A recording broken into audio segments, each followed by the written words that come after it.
മനുഷ്യനുള്ള വലിയൊരു കഴിവുണ്ട്, തിരഞ്ഞെടുക്കാനുള്ള എന്തുണ്ട്, കഴിവുണ്ട്. മനുഷ്യർക്ക് മാത്രമുള്ളൊരു കഴിവാണ് തിരഞ്ഞെടുക്കാനുള്ള സ്വാതന്ത്ര്യം. മനുഷ്യനും മൃഗവും തമ്മിലുള്ള വ്യത്യാസം അതാണ്. പക്ഷേ ഈ മനുഷ്യനും മൃഗം തമ്മിലുള്ള ഏറ്റവും വലിയ വ്യത്യാസം, മനുഷ്യന് വികാരങ്ങളുണ്ട്, മൃഗങ്ങൾക്കും വികാരങ്ങളുണ്ട്.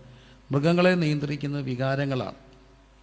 അതുകൊണ്ടാണ് ഈ മൃഗപ്രായനായി മനുഷ്യൻ പറയുന്നത്. നമുക്കിന്ന് സത്യത്തിൽ പത്രം തുറക്കാനൊക്കത്തില്ല. പത്രം തുറന്നാൽ മുഴുവൻ പീഡന കഥകളാണ്. വല്ലാത്ത മനുഷ്യൻ്റെ മനസ്സിനെ വിഷലിപ്തമാക്കുന്ന, മനപ്രയാസം ഉണ്ടാക്കുന്ന വാർത്തകളാണ് ഫ്രണ്ട് പേജിലൊക്കെ എഴുതുക. അതുകൊണ്ട് നിവൃത്തിയുള്ളിടത്തോളം രാവിലെ എന്ത് വായിക്കരുത്, പത്രം വായിക്കണം എന്നുള്ളതാണ് എൻ്റെ അഭിപ്രായം. രാവിലെ വായിക്കുക, ഉള്ള മൂഡ് മുഴുവൻ പോകും. നമ്മുടെ ആ പോസിറ്റീവ് തിങ്കിങ് എല്ലാം അങ്ങ് പോകും. അപ്പോൾ അതുകൊണ്ട്, കാരണം എന്തുകൊണ്ടാണ് ഇങ്ങനെയൊക്കെ സംഭവിച്ചത്? മനുഷ്യൻ ആരായി മാറി? മൃഗങ്ങളുടെ തുല്യനായി മാറി. അതായത് വികാരങ്ങളാൽ നിയന്ത്രിക്കപ്പെടുന്നവരായി. മനുഷ്യവും മൃഗവും തമ്മിലുള്ള വ്യത്യാസം, മൃഗങ്ങളെ നിയന്ത്രിക്കുന്ന വികാരങ്ങളും വികാരങ്ങളുണ്ടെങ്കിലും മനുഷ്യനെ നിയന്ത്രിക്കുന്ന എന്താ? വിവേകമാണ്. എന്താണ്? വിവേകം. വികാരങ്ങളുടെ മുകളിൽ എന്തുണ്ട്? വിവേകമുണ്ട്. അതുകൊണ്ട് നഷ്ടപ്പെട്ട മനുഷ്യൻ മൃഗമാകും. അപ്പോൾ ദൈവം മനുഷ്യനെ ഏതെൻ്റെ തോട്ടത്തിലാക്കി വെച്ചിട്ട് പറഞ്ഞു, നിങ്ങൾക്കെല്ലാം കഴിക്കാം, പക്ഷേ എന്ത് കഴിക്കരുത്? തോട്ടത്തിൻ്റെ നടുക്ക് നിൽക്കുന്ന വൃക്ഷത്തിൻ്റെ ഫലത്തിൽ നിന്ന് എന്ത് ചെയ്യരുത്? കഴിക്കരുത് പറഞ്ഞു. എന്താ വൃക്ഷത്തിൻ്റെ പ്രത്യേകത? തിന്മ നന്മയുടെ വൃക്ഷമാണ്. തിന്മ നന്മകളുടെ വൃക്ഷമാണ്. തിന്മയും നന്മയും നിശ്ചയിക്കേണ്ടത് നമ്മളാണോ ദൈവമാണോ? ദൈവമാണ്. നമ്മുടെ സ്റ്റാൻഡേർഡിൽ നമ്മൾ തിന്മ നന്മയെ നിശ്ചയിച്ചാൽ നമ്മൾ തിന്മയെ പലപ്പോഴും നന്മയാക്കും, നന്മയെ പലപ്പോഴും തിന്മയാക്കും. അപ്പം ദൈവം പറഞ്ഞ് അങ്ങനെ വേണ്ട, അത് മാത്രം തുടരുന്നു പറഞ്ഞു. അപ്പോഴാണ് സാത്താൻ വന്നത്. ലോകത്തിൽ ആദ്യം അഡ്വർടൈസ്മെൻറ്റ് കമ്പനി തുടങ്ങുന്നത് സാത്താനാണ്. അഡ്വർടൈസ്മെൻറ്റ് കേട്ടിട്ടുണ്ടോ? 2-3 വാചക കാണത്തുള്ളൂ അഡ്വർടൈസ്മെൻറ്റ്. ഭയങ്കര വാചകമായിരിക്കും. LDF വരും, എല്ലാം ശരിയാകും. വീണില്ലേ? എല്ലാവരും വോട്ട് കൊടുത്തില്ലേ? രണ്ടാമതും അധികാരത്തിൽ വന്നില്ലേ? LDF വരും, എല്ലാം ശരിയാവും. വികസനത്തിന് ഓരോ വോട്ട്. ആര് വികസിച്ചു? അംബാനിയും അദാനിയും കുറേ പേര് വികസിച്ചു. നാട് വികസിച്ചു എന്നുള്ളത് ഒരു ചോദ്യചിഹ്നം. എന്ത് ആയിക്കോട്ടെ. അപ്പം എപ്പോഴും അട്രാക്റ്റീവാണ് ക്യാപ്ഷൻ. നേരോടെ, നിരന്തരം, നിർഭയം. ഒരു മാധ്യമത്തിൻ്റെ വാർത്തകയാണ്, ജനകോടികളുടെ വിശ്വസ്ത സ്ഥാപനം. ഓർമ്മയുണ്ടോ? ജനകോടികളുടെ വിശ്വസ്ത സ്ഥാപനം. അത് ആ സൗണ്ടും എല്ലാം കൂടെ വരുമ്പോഴത്തേനും ഒരു ഭയങ്കര അട്രാക്ഷനാണ്. അപ്പം എല്ലാം അഡ്വർടൈസ്മെൻറ്റാണ്. ആദ്യമായിട്ട് അഡ്വർടൈസ്മെൻറ്റ് നടത്തിയ ആരാന്നറിയാമോ? സാത്താന. എവിടെ? ഏതനിലായിരുന്നു. ആ സാത്താൻ വന്നിട്ട് LED ബോളിക്ക് ഇങ്ങോട്ട് ഇട്ടിട്ട് മ്യൂസിക്കൊക്കെ കൂടെ കൊടുത്ത് തബലയെല്ലാം കൂടെ അടിച്ച് പൊളിച്ച് ഒരൊറ്റ മ്യൂസിക്കായിരുന്നു. 3 വാക്കേ ഉള്ളായിരുന്നു. കാണൂ, കഴിക്കൂ, ദൈവത്തെ പോലെ ആകൂ, ടണ്ടടേ. അപ്പോഴത്തേനും ഇങ്ങനെ ആ പാട്ടും പിന്നെ ഈ മോളൊക്കെ പാടിയ പോലെ കാണൂ, കഴിക്കൂ, ആരെപ്പോലെ ആകൂ, ദൈവത്തെ. അപ്പോൾ ലോകത്ത് ആദ്യത്തെ അഡ്വർടൈസ്മെൻറ്റ് കമ്പനി നടത്തിയ ആരാ? സാത്താന. എവിടായിരുന്നു? എന്തായിരുന്നു വാക്കും? കഴിക്കൂ, കഴിക്കൂ, കഴിക്കൂ, ആരെപ്പോലാകൂ, ദൈവത്തെ പോലാകും. അങ്ങനെ ആ അഡ്വർടൈസ്മെൻറ്റിൽ ആര് വീണുപോയി? വീണു. കണ്ടോ? അഡ്വർടൈസ്മെൻറ്റിലാണ് വീഴുന്നത്. സത്യത്തെ വീഴുന്ന എല്ലാം സ്ത്രീകളാണ്. ഉള്ള അഡ്വർടൈസ്മെൻറ്റ് പുറകെയല്ലോ. എന്നിട്ട് അവസാനം പറയും വെളുക്കാൻ തേച്ചത് പാണ്ടായി അല്ലേ? ഫെയർ ആൻഡ് ലവ്ലിയും വരട്ടി, അതും വരട്ടി, ഇതും വരട്ടി. കോസ്മെറ്റിക്സ് എല്ലാം ഇപ്പം ക്യാൻസർ കോസിങ് ആണെന്നാണ്. അപ്പം പക്ഷേ ഇതെല്ലാം കണ്ട് മേടിച്ചു. അപ്പോൾ അഡ്വർടൈസ്മെൻറ്റ് കണ്ട് വീണ് കഴിച്ചു കൊടുത്തു. അങ്ങനെ മനുഷ്യൻ ആരായിട്ട് മാറി? പാപികളായിട്ട് മാറി. മനുഷ്യൻ ആരായി? പാപികളായി. പാപത്തെ മോഹം ഗർഭം ധരിച്ച് പാപത്തെ പ്രസവിക്കുന്നു. പാപത്തിൻ്റെ ശമ്പളം മരണം. ഈ മനുഷ്യനും പാപത്തിന് ശേഷം മക്കളുണ്ടായതുകൊണ്ട് മക്കൾക്ക് പാപ സ്വഭാവം ഉണ്ടായി. ഇതാണ് മനുഷ്യൻ്റെ അടിസ്ഥാന പ്രശ്നം. മനുഷ്യരെല്ലാം ആരാണ്? പാപികളാണ്. നമ്മൾ ഈ പാപത്തെ അഡ്രസ്സ് ചെയ്യാതെ ഒരിക്കലും സുവിശേഷം പറയാനൊക്കത്തില്ല. കാരണം മനുഷ്യൻ്റെ പ്രശ്നം എന്താണ്? പാപമാണ്. പാപം മനുഷ്യൻ്റെ അകത്ത് കുടികൊള്ളുകയാണ്. അത് ഞാൻ സാധാരണ പറയാറുണ്ട്, കൊച്ചു കുഞ്ഞ് മുതൽ വലിയവർ വരെ ആരാ? പാപത്തിന്. പാപം പിന്നെ അവസരം കിട്ടുമ്പോൾ വലുതാവും, ചതിക്കുന്നേ ഉള്ളൂ. എല്ലാവരുടെയും അകത്ത് പാപം കിടപ്പുണ്ട്. എല്ലാവരുടെയും അകത്ത് എന്തുണ്ട്? പാപമുണ്ട്. കൊച്ചൊരു കുഞ്ഞ, അവനെ ഈ മൃഗശാല കാണിക്കാൻ അങ്ങ് വടക്കുന്ന അച്ചായം കൊണ്ടുവന്ന അങ്ങോട്ട് കയറാൻ നേരത്ത് ആ വാതിക്ക് ഇപ്പം കുറച്ച് വൃത്തിയാണ്. നേരത്തെ ഏറെ സിനിമാ പോസ്റ്റർ ഒട്ടിച്ചിട്ടുണ്ട്. അതെല്ലാം അത്യാവശ്യം തുണി മാത്രമുള്ള സിനിമാ നടികളുടെ പോസ്റ്ററാണ്. ഈ മുട്ടയെന്ന് വിരിയാത്തവൻ വായി നോക്കി നിൽക്കുക അങ്ങോട്ട്. അപ്പോൾ അപ്പം പറഞ്ഞ് മോനെ അങ്ങോട്ടൊന്നും നോക്കല്ല, ഇതെല്ലാം പന്നപ്പിയായിൻ്റെയാണ്. അവനെ വിളിച്ചുകൊണ്ട് പോയി ജിറാഫും കരടിയും സിംഹവും കുതിരയും എല്ലാം മയിലും എല്ലാം കാണിച്ചു. തിരിച്ചു വന്ന് വീട്ടിൽ വന്നപ്പോൾ അവനോട് ചോദിച്ചു, മോന് ഇഷ്ടപ്പെട്ട ഏതാന്ന്? ഈ മുട്ടെന്ന് വിരിയാത്തവൻ പറയുക ആ പന്നപ്പിയായിൻ്റെയാണ്. അവൻ മുട്ടെന്ന് വിരിഞ്ഞിട്ടില്ല. അവൻ പറഞ്ഞു ആർക്ക് എന്താ ഇഷ്ടപ്പെട്ടേ? പന്നപ്പിയാൻ. അപ്പോൾ എല്ലാവൻ്റെ അകത്ത് എന്ത് കിടപ്പുണ്ട്? പാപം കിടപ്പുണ്ട്. ഈ അമ്മയുടെ പാല് കുടിക്കുക. അമ്മയുടെ പാല് കുടിക്കുമ്പോൾ അത് അമ്മയുടെ ഔദാര്യമാണോ കുഞ്ഞിൻ്റെ അവകാശമാണോ? കുഞ്ഞിൻ്റെ അവകാശമാണോ അമ്മയുടെ ഔദാര്യമാണോ? മനസ്സിൽ പറഞ്ഞാൽ മതി, അമ്മയുടെ ഔദാര്യം. അമ്മയുടെ ഔദാര്യം. പ്രസവിച്ച് പോയോ എന്ത് കൊടുക്കണം? പാല് കൊടുക്കണം. അത് കുഞ്ഞിൻ്റെ എന്തുകൂടാ? അവകാശം കൂടാ. അമ്മ പാല് കൊടുക്കേണ്ട അമ്മയെ കണ്ടില്ലെങ്കിൽ കുഞ്ഞെന്തോ ചെയ്യും? കരയോ? തിരുവനന്തപുരത്ത് കരയോ? തിരുവനന്തപുരത്ത് കരയുമ്പോൾ അവൻ്റെ കൈ എങ്ങനെ ഇരിക്കും? ശ്രദ്ധിച്ചിട്ടുണ്ടോ? ആര് ശ്രദ്ധിച്ചു? ഭാര്യയെടുത്ത് കൊട്ടം ഉണ്ടായിരിക്കുന്നു പറഞ്ഞിട്ട്. എന്നാലും അവൻ കരയുമ്പോൾ അവൻ്റെ കൈ എങ്ങനെ ഇരിക്കും? ആമ്പിള്ളേരാണെങ്കിൽ കുറച്ചുകൂടെ തിമ്മന്മാരായിരിക്കും, വിശപ്പന്മാരാണ്, കുടിച്ചാലും നിറയത്തില്ല. അമ്മമാരെങ്ങനെ ഇരിക്കും? കൈ എന്തോ ചെയ്യും? ചുരുട്ടിപ്പിടിച്ച് ഇങ്ങനെ കരയത്തില്ലേ? നിങ്ങൾ അവനെ സൂക്ഷിച്ച് നോക്കിയാൽ അവൻ എന്താ പറയുന്നത്? നേടിയെടുക്കും, അവകാശങ്ങൾ നേടിയെടുക്കും. അതല്ലേ അവൻ പറയുന്നേ? അല്ലേ? നേടിയെടുക്കും, കൈയൊക്കെ ചുരുട്ടിപ്പിടിച്ച. കുറച്ച് കഴിയുമ്പോൾ അവൻ റോഡിലിറങ്ങും. 17 വയസ്സാകുമ്പോൾ ഒന്നിനെ തൊട്ട് 10നെ തട്ടും. ഓർത്ത് കളിച്ചു, സൂക്ഷിച്ചു. അപ്പോഴും അവൻ്റെ കൈ എങ്ങനെ ഇരിക്കും?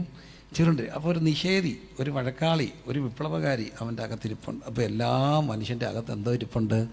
പാപം ഇരിപ്പുണ്ട്. പാപം അവസരം കിട്ടുമ്പോൾ പുറത്ത് വരും. അങ്ങനെ മനുഷ്യൻ പാപികളായി. പാപത്തിൻ്റെ ശമ്പളം എന്താ? മരണമെന്ന് പറയുന്നത് ഒരു മനുഷ്യനും ആക്ച്വലി മരിക്കുന്നില്ലെന്നുള്ള. ഒരുവൻ ക്രിസ്തു സഹിതനായി മരിച്ചാൽ നമ്മൾ പറയുന്നു നിദ്ര കൊള്ളുന്നവരെക്കുറിച്ച് നിങ്ങൾ അറിവില്ലാതിരിക്കരുത്. അല്ലേ? കർത്താവ് വരുമ്പോൾ ഉയർക്കപ്പെടും. അതാണ് നമ്മുടെ വിശ്വാസം, നമ്മുടെ പ്രത്യാശയും. എന്നാൽ ക്രിസ്തു രഹിതനായ ഒരാൾ മരിച്ചാൽ അന്ത്യവിധിയുടെ മുമ്പിൽ അവർ ഉയർക്കപ്പെടുകയും അവർ നിത്യ നരകത്തിലേക്ക് തള്ളപ്പെടുകയും ചെയ്യും. ജീവപുസ്തകത്തിൽ പേരെഴുതി കാണാത്ത ഏവനെയും തീപ്പൊയ്ക്ക് തള്ളിയിടും. അപ്പോൾ അവിടെയും അവരുടെ ഒരു ആസ്തിക്യം നിലനിൽക്കുന്നുണ്ട്. സത്യത്തിൽ ആസ്തിക്യം മരിക്കുന്നില്ലല്ലോ. ഉണ്ടോ? ഇല്ല. ആത്മാവ് അമർത്യമാണ്. ആസ്തിക്യം മരിക്കുന്നില്ല. 2 സ്റ്റാറ്റസിലോട്ട് പോവുകയാണ്, 2 സ്റ്റേജിലോട്ട് പോവുകയാണ്. പിന്നെ എന്താണ് മരണം?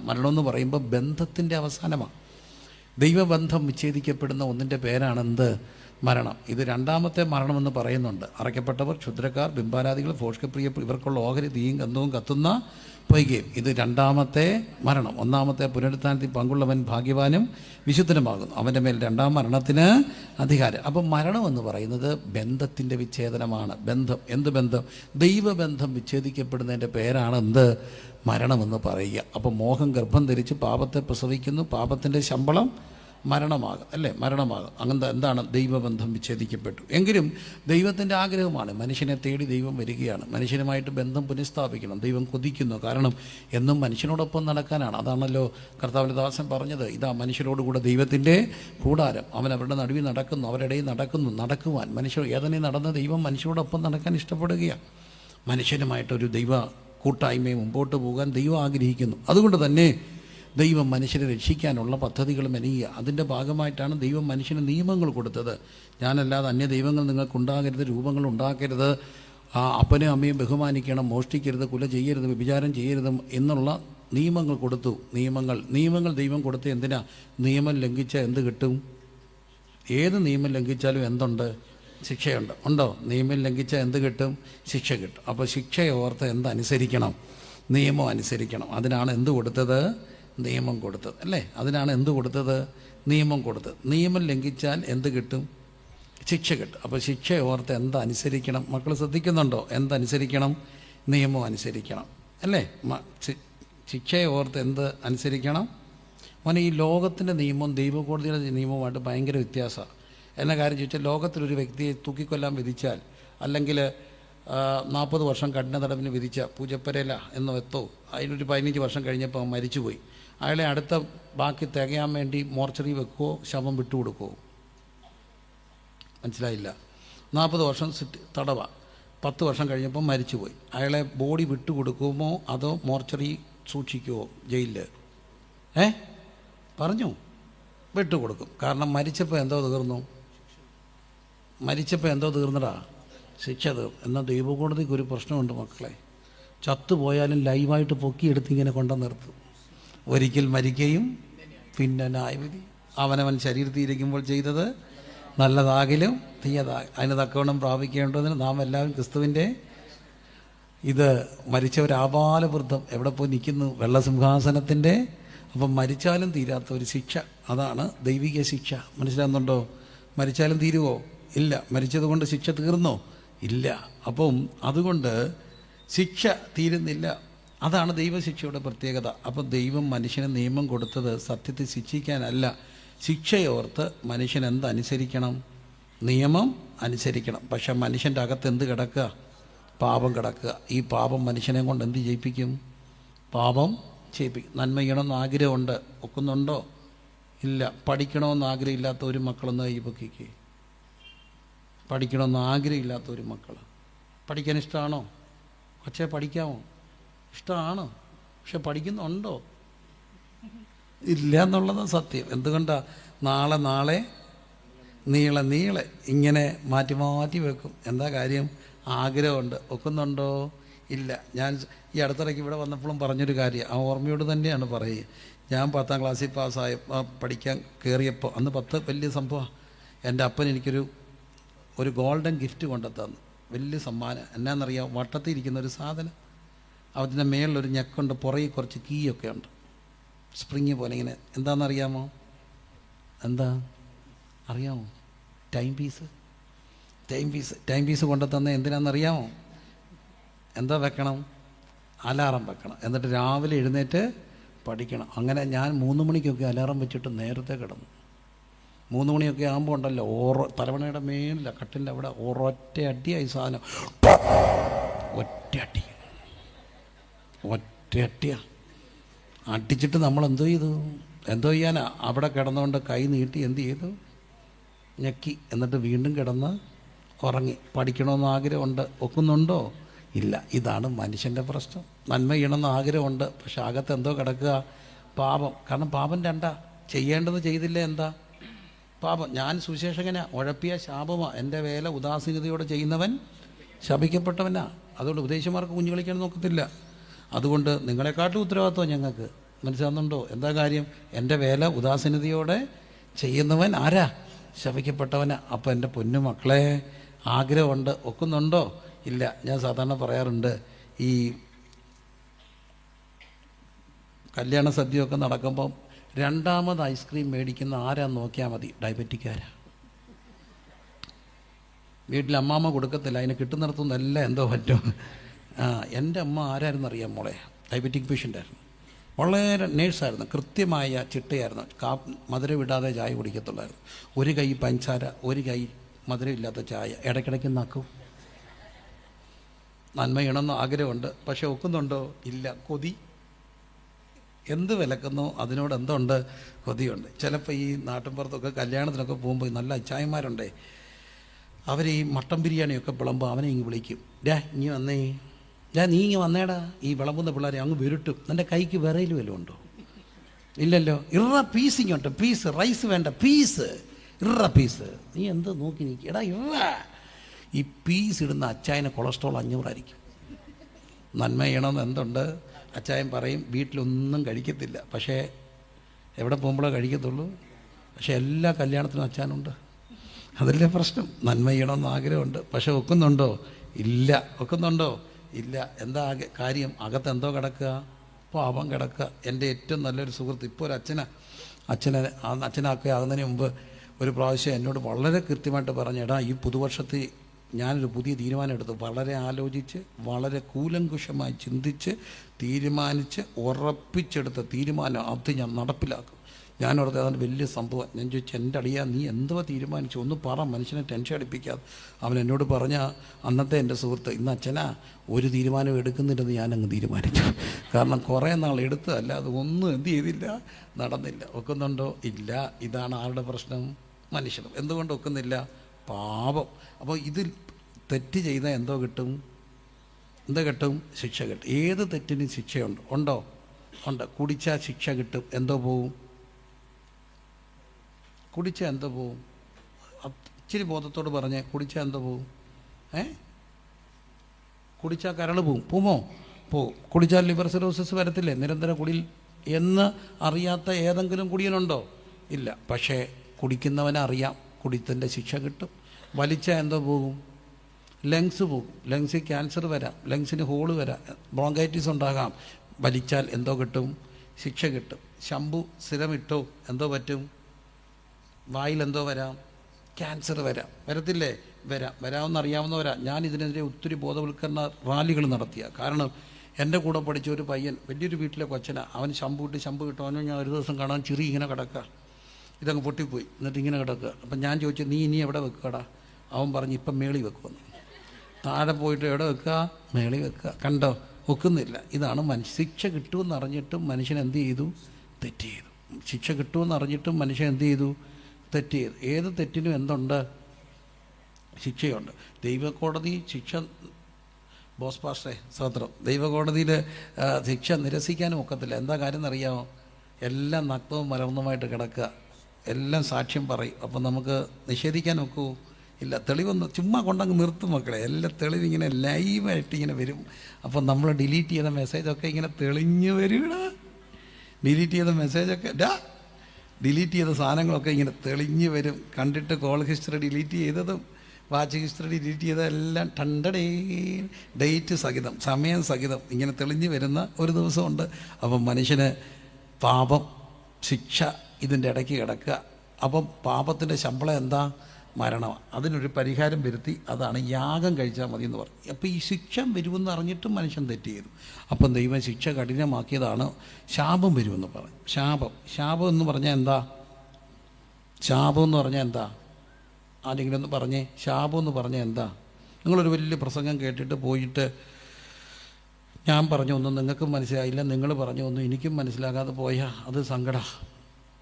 കാരണം ഞാനൊരു വട്ടം ഞങ്ങളുടെ ചർച്ചിൽ ഒരാളെ ഏൽപ്പിച്ചിട്ട് ഒരു വലിയ ദൈവദാസനെ തിരിച്ച് ചെയ്യാൻ വരുമ്പോൾ, ഞാനൊരു കല്യാണത്തിന് പോയി തിരിച്ചു വരുമ്പോൾ ഒരമ്മച്ചി ഇറങ്ങും, എൻ്റെ പൊന്നുമോനെ എന്തോ വാരുന്നറിയുന്നു, ഇന്ന് വാരുന്നു എൻ്റെ മക്കളെ എന്നോ എനിക്ക് അമ്മച്ചി എന്തോ പ്രസംഗിച്ച് ചോദിച്ചാൽ എനിക്കറിയത്തില്ല. കാറ്റിനെ കുറിച്ചായിരുന്നു. ഒരു കാറ്റടിച്ചു, പിന്നെ 2 മണിക്കൂർ കാറ്റായിരുന്നു. അപ്പോൾ അമ്മച്ചിക്ക് മൊത്തം അറിയാവുന്ന എന്താണ്? കാറ്റാണ്. ഞാൻ അതിനൊന്നും ചെറുതാക്കുന്നില്ല. എന്നാലും ദൈവവചനം അകത്ത് കയറണ്ടേ എൻ്റെ പൊന്നു മക്കളെ? ഒരു കാര്യം, ശാപം എന്ന് പറഞ്ഞാൽ എന്താ? ശാപം എന്താ? പറ. ശിക്ഷ എനിക്കുള്ളതാ, ശാപം ആർക്കുള്ളതാ? ആർക്കൂടുള്ളതാ? മക്കൾക്കൂടുള്ളതാ. മക്കളുടെ മക്കൾ, അവരുടെ മക്കൾക്കൊക്കെ എന്ത് വരാം? ശാപം വരാം. എന്തിനാ ശാപം വരുമെന്ന് പറഞ്ഞത്? ശിക്ഷിക്കാനോ രക്ഷിക്കാനോ? ശാപം വരുമെന്ന് ദൈവം വചനം കർക്കശമാക്കിയത് ശിക്ഷിക്കാനോ രക്ഷിക്കാനോ? രക്ഷിക്കാനോ. കാരണം ഈ മനുഷ്യന് മുഴുവൻ ജീവിക്കുന്നത് ആർക്ക് വേണ്ടിയാ? അപ്പനും അമ്മയും ജീവിക്കുന്ന ആർക്ക് വേണ്ടിയാ? മക്കൾക്ക് വേണ്ടിയാ എന്ന് ഈ പിള്ളേർ സമ്മതിക്കത്തില്ല. നിങ്ങൾ സമ്മതിക്കുന്നില്ല. അതുകൊണ്ടാണ് അവൾ 18 വയസ്സാകുമ്പോൾ ഒരുത്തനെ കാണുമ്പോൾ, നിങ്ങളെന്നെ സ്നേഹിച്ചോ, നിങ്ങളെനിക്ക് എന്താ തന്നെ, എനിക്ക് നിങ്ങളെ വേണ്ടെന്നൊക്കെ പറയുന്നത് ഇതറിയാൻ വയ്യാത്തതുകൊണ്ടാണ്. സ്നേഹിച്ചോന്ന്. ഇന്നലെ അവിടെ വായിലോട്ട് അണ്ണാക്കിനകത്തോട്ട് ഇഡലിയും ചമ്മന്തിയും മുക്കി കൊടുത്താ അവളാ ചോദിക്കുന്നത്, നിങ്ങളെന്നെ എന്ത് ചെയ്തോ? സ്നേഹിച്ചോ? എന്തും പിള്ളേരാ ഇതൊക്കെ. പിള്ളേരെ പണ്ടൊക്കെ ഞാൻ പറയും, സാധാരണ ഈ പിള്ളേരെയൊക്കെ നമുക്ക് ഒന്ന് ഒതുക്കായിരുന്നു. എനിക്ക് തിരുവനന്തപുരംകാരെ അറിയത്തില്ല, ഞങ്ങളുടെ നാട്ടിലാണെങ്കിൽ ഒതുക്കുന്നത് എങ്ങനെയാണെന്നറിയാം. നിനക്ക് പോകണോടി അവൻ്റെ കൂടെ, നിനക്ക് പോകണമെന്ന്, നീ പോകുമോന്ന്, നീ പോകുമോടി പറയടി. 3 ഇടി ഇടിക്കുമ്പോൾ അവൾ പറയും, അമ്മ ഇടിക്കണ്ട, എനിക്ക് പോകണ്ടെന്ന്. ഇപ്പോഴത്തെ പോലെ ഇടിച്ചോണ്ടല്ലോ ഇവളിങ്ങനെ കല്ല് പോലിട്ട് നിൽപ്പാ. അപ്പോൾ അപ്പുറത്തെ സിനിമാ തിയേറ്ററിൽ നിന്ന് ഒരു പാട്ട് വരുന്നു, നെഞ്ചിലാകെ കല്ലാണ്. നെഞ്ചിലാകെ എന്താ? കല്ല. അവിടെ അകത്ത് കല്ല. അവളൊന്നും അലിയത്തില്ല. അങ്ങനത്തെ സാധനങ്ങളായത്. അത്ര കഠിനം. മിണ്ടുപോയില്ല, ഇങ്ങനൊരു നിപ്പാണ്. അപ്പോൾ ആരണ്ട് പറഞ്ഞു, ഉദരബന്ധന കൂടോത്രമാണ്. എന്നെ കൊണ്ട് പ്രാർത്ഥിച്ച് വെള്ളം കുടിപ്പിക്കാൻ പോയപ്പം പെണ്ണെൻ്റെ ചെവി പറഞ്ഞ, പക്ഷേ കണക്കിന് വെള്ളം തന്നു, ഇത് അഴിയത്തില്ല. കണക്കിന് വെള്ളം അമ്മ കുടിപ്പിച്ച്, ഇത് അഴിയുന്ന കേസ് കേട്ടല്ല, ഇത് എനിക്ക് കിട്ടണം അവന്. എൻ്റെ തമ്പുരാനെ, ഒരു കാര്യം ഓർത്തോണേ പൊന്നു മക്കളെ, ശാപം വരുമെന്ന് പറയാൻ കാര്യം എന്നാന്ന് ചോദിച്ചാൽ, ശിക്ഷ നമുക്ക്, പക്ഷേ ശാപം ആർക്കൂടാ? തലമുറകൾക്ക് ശാപം വരുമെന്ന് പറയാൻ കാര്യമുണ്ട്. ഈ മക്കളെ ഓർത്ത് ഇച്ചായനും അമ്മാമ്മയും എങ്ങനെ നടക്കണം? മര്യാദയ്ക്ക് നടക്കണം, ദൈവത്തെ വിളിച്ച് നടക്കണം. എന്തൊക്കെ ശാപം വരുത്താം? ദുർമന്ത്രവാദം ശാപം വരുത്താം. ഈ കുട്ടിക്ക് കൂടോത്രമൊക്കെ ചെയ്യത്തില്ലേ, അവനെ ഓടിക്കാൻ വേണ്ടി, അവൻ്റെ ബിസിനസ് ചേർക്കാൻ വേണ്ടി, അയൽവക്കത്തെ വസ്തു മുട്ടിപ്പിച്ച് അവൻ വിട്ടേച്ച് പോകാൻ വേണ്ടി കൂടോത്രം ചെയ്യും. പക്ഷേ ഈ കൂടോത്രം ചെയ്യുന്നവർക്ക് അറിയാൻ വയ്യാത്തൊരു കാര്യമുണ്ട്, സമയാസമയങ്ങൾ ഈ സാധനം പുതുക്കി വെച്ചില്ലേ തിരിച്ചു വരും. അങ്ങനെയൊക്കെ കയറിയാൽ പിടിക്കാവും കേട്ടോ. ഇത് എക്സ്പയറി ഡേറ്റ് ഒക്കെ ഉണ്ട്. ഈ സാധനം തിരിച്ച് വന്ന് അഴിച്ച് ശരിയാക്കി കളയും. അപ്പോൾ അതുകൊണ്ട് കൂടോത്രം ചെയ്യുമ്പം പുതുക്കി വെക്കാനോടുള്ള പൈസയൊക്കെ കണ്ടെത്തിക്കോണം. അല്ല ഇത് വലിയ തൊല്ലയാണെന്നാണ് പറയും. കൂടോത്രം ചെയ്താൽ താൽക്കാലികമായൊരു രക്ഷയൊക്കെ കിട്ടിയെങ്കിലും ദുർമന്ത്രവാദം ചെയ്യുന്ന സകലത് ഇരുന്ന് അനുഭവിക്കും. കാരണം ദൈവത്തിന് പിണക്കാണ് ദുർമന്ത്രവാദങ്ങൾ. ദൈവത്തിന് എന്താണ്? പിണക്കാണ്. 2, അധാർമികമായ ലൈംഗിക ജീവിതങ്ങൾ പാപമാണ്. ഞാൻ ഇന്ന് ഈ ലൈംഗിക ജീവിതങ്ങളുടെ അധാർമികതകൾ വർദ്ധിക്കുക, അതൊരു യാഥാർത്ഥ്യം. പ്രത്യേകിച്ച് ഈ ഫോൺ സംവിധാനങ്ങളിലൂടെ വന്നപ്പോഴത്തേന് പാപം കൂടിയോ പാപം കുറഞ്ഞോ? കൂടി. സത്യമാണേ, സത്യ. പണ്ടൊക്കെ കൊച്ചുങ്ങളെ ആരും സൂക്ഷിക്കേണ്ടത്, ഇപ്പം കൊച്ചുങ്ങളെക്കാട്ടും സൂക്ഷിക്കേണ്ടത് വലിയവരെയാണ്.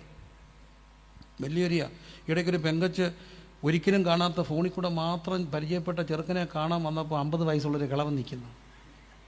അവൻ ആരാ മോൻ? ഇതെല്ലാം എൻ്റെ പൊന്നെ ഞങ്ങളുടെ ഒരു പെണ്ണിനെ അച്ചായനെ വലിച്ച് കല്യാണം കഴിക്കാമെന്ന് പറഞ്ഞ് ഇങ്ങോട്ട് വാ അങ്ങോട്ട് വാ, അവസാനം ചപ്പിച്ചെന്നപ്പോൾ ആരാന്നറിയാം, അങ്ങനെ സ്ത്രീയേ ഇല്ല. ഇഷ്ടം പോലെ പൈസയും കൊണ്ടുപോയി പാവം എന്നും വിളിച്ച് വർത്താനം പറഞ്ഞ് വേറൊരു പെണ്ണാർ. എന്തൊരു ഗതികേടാ. പാപം വർദ്ധിക്കുമ്പോൾ ഓർത്തോണം, പാപം വർദ്ധിച്ചെടുത്ത് കൃപയും പെരുകി. അപ്പോൾ ഈ ശാപം വരുമെന്ന് പറയുന്നത് എന്താ? അധാർമികമായ ലൈംഗിക ജീവിതം ശാപം വരുത്താൻ. ചിലരുണ്ട് കണ്ടന്മാരുടെ ഭർത്താക്കന്മാരുടെ ഭാര്യമാരെ എല്ലാം വളച്ചെടുക്കും. ഈ വളച്ചെടുക്കുന്നവനെല്ലാം ഇരുന്ന് വളയും. നമ്മൾ ഈ വളച്ചെടുത്ത് വലിയ വില്ലനായിട്ടൊക്കെ നടക്കുന്നവന്മാരുണ്ട്, എല്ലാവരെയും വളയ്ക്കുന്നവന്മാരെ. അപ്പോൾ അന്ന് നമ്മൾ ഈ കൊച്ചിലെയൊക്കെ കോളേജിലൊക്കെ പഠിക്കുമ്പോൾ പറയും, എടാ നിനക്ക് ദക്ഷിണ വെച്ച് ശിഷ്യത്വം സ്വീകരിക്കട്ടെ എന്നൊക്കെ ചോദിക്കേ. ഇതെങ്ങനെ ഒക്കുക? പക്ഷേ അങ്ങനെയുള്ളവരെല്ലാം ഇപ്പം ചോര തുപ്പി നടപ്പുണ്ട്. എന്താ കാര്യം? അവൻ്റെ ഭാര്യയെ വളയ്ക്കുമ്പോൾ അവൻ്റെ പിള്ളേർ പ്രാകും. എൻ്റെ അമ്മയെ വളച്ചവ മുടിഞ്ഞു പോകും. പെൺപിള്ളേരെ കൊണ്ടുപോകുമ്പം തന്തയും തള്ളയും പ്രാകും. എൻ്റെ കൊച്ചിനെ ചതിച്ചവൻ നശിച്ചു പോകട്ടെ. ഏക്കും. കാരണം കൂടാത്ത ശാപം ഏക്കത്തില്ല, പക്ഷേ കാരണമുള്ള ശാപമൊക്കെ എന്തു ചെയ്യും?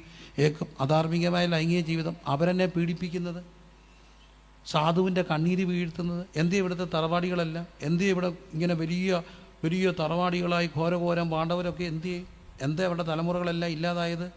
നാട്ടുകാർ പറയും എന്തോ പിടിച്ചതാ, എന്തുവാ ഇത്? ശാപമാ. ഒത്തിരി പാവങ്ങളുടെ കണ്ണീരവിടെ വീണു അല്ലേ? പാവങ്ങളുടെ കണ്ണീര്.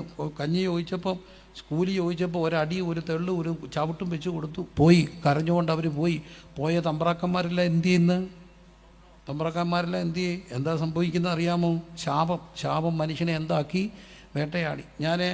എനിക്കറിയാവുന്നൊരു സീനിയർ വൈദികനായിരുന്ന ഒരു അച്ഛൻ, സീനിയർ വൈദികനാണ്, അദ്ദേഹം ഇപ്പോഴും ജീവനോടുണ്ട്. അദ്ദേഹം പറഞ്ഞൊരു ചരിത്രം, ഒരു പള്ളിയിൽ ഈ മാമോദീസ നടക്കുമ്പോൾ ഒരു വഴക്കുണ്ടായി. അപ്പോൾ ഈ മറ്റേ കൂട്ടർ, ഈ രണ്ട് കൂട്ടർ തമ്മിലാണ്, പ്രബലമായ 2 വീട്ടുകാർ. അതിനകത്ത് ഒരു വീട്ടുകാർ രാത്രി ഓടിളക്കി ഈ പള്ളിക്കകത്ത് ഇറങ്ങിയിട്ട് നാളെ മാമോദീസ നടക്കാതിരിക്കാൻ വേണ്ടി പള്ളിയുടെ മാമോദീസ തൊട്ടിൽ വെളിക്കിറങ്ങി. അപ്പോൾ രാവിലെ വന്നപ്പം ഇതാ കാണുന്നത്, മാമോദീസ നടന്നില്ല, ആരാധന മുടങ്ങി, എല്ലാം മുടങ്ങി. എന്നിട്ട് ഇതെല്ലാം കഴുകി വൃത്തിയാക്കിയെങ്കിലും ആരും പിന്നെ അവിടെ വരാതായി, ആരും ആരാധനയ്ക്ക് ആ പള്ളി വരാറായി. അന്നുണ്ടായിരുന്ന താപസശ്രേഷ്ഠനായ ഒരു ഭക്തനായ വലിയ തിരുമേനി വന്ന് ഈ തൻ്റെ സ്വന്തം കൈ കൊണ്ട് ഈ മാമോദിസ തൊട്ടിൽ കഴുകി അതിനകത്ത് വെള്ളം നിറച്ച് ആ വെള്ളം കൈക്കൊമ്പിളിലെടുത്ത് മുട്ടുകുത്തി എല്ലാവരുടെ മുമ്പിൽ ഇരുന്ന് കുടിച്ച് കാണിച്ച പിന്നാണ് ഇവിടെ മാമോദിസ നടന്നത്. ഞാൻ ടെക്നിക്കലി മാമോദിസയെ വിശ്വസിക്കുന്ന ആളല്ല, ശിശുസ്ഥാനത്തിലും മുതിർന്ന സ്ഥാനത്തുമല്ല, വിശ്വാസ സ്ഥാനം ശരിയെന്ന് വിശ്വസിക്കുന്ന ഒരാളാണ്. എങ്കിലും പറയട്ടെ, ഞാൻ കേട്ട ഒരു സംഭവം, ആ വെളിക്കിറങ്ങിയ വീട്ടുകാരുടെ ജീവിതത്തിൽ ഇന്ന് വരെ ആ തലമുറയിൽ, ഏത് തലമുറയിലും ഒരാൾക്കെങ്കിലും മലദ്വാരത്തിൽ ക്യാൻസറാണ്. എന്താ കാര്യം? പള്ളിക്കകത്തെ മാമോദിസ തൊട്ടിൽ വെളിക്കിറങ്ങിയവൻ്റെ തലമുറകൾക്കകത്ത് മലദ്വാരത്തിൽ എന്താ? ക്യാൻസറാണ്. നമ്മളെല്ലാത്തിനെയും വെറുതെ കാണരുത്. ശാപം വേട്ടയാടുക. അപ്പോൾ ശിക്ഷയും ശാപവും മരണവും മനുഷ്യനെ വേട്ടയാടി. എങ്ങനെ രക്ഷപ്പെടാൻ കഴിയും? മനുഷ്യൻ നിലവിളിച്ചു. അപ്പം ദൈവം ഒരു ഓപ്ഷൻ വെച്ചു, നീ മരിക്കേണ്ട, നിനക്ക് പകരം യാഗം ചെയ്താൽ മതി, മൃഗം മരിച്ചാൽ മതി. അതാണെന്ത്? യാഗം എന്ന് പറയുന്നത്. യാഗം എന്താ? നമുക്ക് പകരം ആര് മരിക്കുക? മൃഗം മരിക്കുക. പക്ഷേ ഇവിടെ ഒരു പ്രശ്നമുണ്ട്. ഭയങ്കര ചിലവാണ്. കാരണം ഇവർ ദൂരെ നിന്നൊക്കെ ഈ മൃഗവുമായിട്ടൊക്കെ വരുമ്പോൾ ഇവിടെ ഭയങ്കര ബിനാമികളാണ്. മതം അപ്പോഴത്തേനും അങ്ങ് മലീമസപ്പെട്ടു. മതം ഒരു ചൂഷക ബന്ധമായി പറയും. അതുകൊണ്ടാണ് കാറൽ മാർക്സ് ഒക്കെ പറയുന്നുണ്ട്, മതം മനുഷ്യനെ മയക്കുന്ന കറപ്പ. ഒരു തരത്തിൽ അതിനകത്ത് സത്യമുണ്ട്. ഈ പൗരോഹിത്യ മതം വല്ലാതെ മലീമസപ്പെട്ടു. അപ്പോൾ അവർ ഇവിടെ വരുന്നവരെ ചൂഷണം ചെയ്യാൻ തുടങ്ങി. അപ്പോൾ ഇവർ ഈ ദൂരെ നിന്നൊക്കെ പാവങ്ങൾ ആടൊക്കെ ആയിട്ട് വരുമ്പോഴത്തേന് ഇവർ പരിശോധിച്ചിട്ട് പറയും, തണ്ട് ഇവിടെ പുഴുക്കുത്തുണ്ട്, ഇവിടെ രോമം പോയിട്ടുണ്ട്, അതുകൊണ്ട് ഒക്കത്തില്ല. ഇനി എന്തോ ചെയ്യും? ഇനി പാവത്തിന് പോയിട്ട് വരാൻ ഒക്കും. ഞങ്ങളുടെ കയ്യിൽ ആടുണ്ട്, മേടിച്ചു, പക്ഷേ വില ഞങ്ങൾ പറയുന്ന അപ്പോൾ അതുകൊണ്ടാണ് കർത്താവ് ഇങ്ങോട്ട് വന്നിട്ട് ഇതെല്ലാം കൂടെ തള്ളി മറിച്ചിട്ട് എല്ലാത്തിനും ചമ്മട്ടി എടുത്ത് എന്ത് ചെയ്യുന്നുണ്ട്, അടിക്കുന്നുണ്ട്. എൻ്റെ ആലയം നിങ്ങൾ എന്താക്കി, കള്ളന്മാരുടെ ഗുഹയാക്കി എന്നൊക്കെ പറയുന്ന ഈ ഒരു കോണ്ടസ്റ്റിലാണ്. അപ്പം മതം വലിമസപ്പെട്ടപ്പോൾ മതം മനുഷ്യനെ പാപത്തിന് മുദ്ര കുത്തി യാഗം കഴിക്കുന്ന വലിയ ചിലവുള്ളതായിട്ട് മാറി. ചിലവുള്ള യാഗങ്ങൾ അവർ കഴിക്കാൻ തുടങ്ങി. യാഗം കഴിച്ചു, എന്തോ തീർന്നു, പാപം തീർന്നു. വീണ്ടും എന്ത് കഴിക്കണം, വീണ്ടും എന്ത് കഴിക്കും, ചെയ്യും, പാപം ചെയ്യും. വീണ്ടും എന്ത് കഴിക്കും, യാഗം കഴിക്കും. അപ്പോൾ പാപം യാഗം, പാപം യാഗം, പാപം യാഗം, പാപം യാഗം ഇങ്ങനെ തുടർന്നു. അതിനകത്തൊരു സത്യത്തിൽ മനസാക്ഷി കുത്തലൊന്നും ഇല്ലാതെ പോയെന്നുള്ളതാണ് സത്യം. പാപം കുറുമ്പറാവുമായിട്ട് പോയപ്പം ചെറിയ പാപമാണ്. അപ്പോഴാണ് കറിയാച്ചായന് ഒരു മുട്ടനാടുമായിട്ട് വരുന്നത്. അപ്പോൾ നമ്മുടെ ഈ കലങ്ങിയിരുന്ന പിള്ളേരെല്ലാം കൂടെ ചോദിച്ചു, കറിയാച്ച ഏതാണ്ട് കൊപ്പര ഒപ്പിച്ചിട്ടുണ്ടല്ലോ. കറിയാച്ചൻ ഏതാണ്ട് വലിയ പാപം ചെയ്തിട്ട് ആടുമായിട്ട് വരിക. കറിയാച്ചൻ പറഞ്ഞു, സാരമില്ലടാ, തോമാച്ചൻ പുറകെ കാളയുമായിട്ട് വരുന്നുണ്ട്, വലിയ പാപം ചെയ്തവരാ. അപ്പം പാപത്തിനൊരു പരിഹാരം യാഗം ചെയ്തെന്നുള്ളത് ലൈറ്റായിട്ട് മാറി. ഇനി ഇതിനെന്താ പരിഹാരം? മനുഷ്യൻ നിലവിളിച്ചു. നിലവിളിയാണ് സ്വർഗത്തിലേക്ക് ഉയർന്നത്.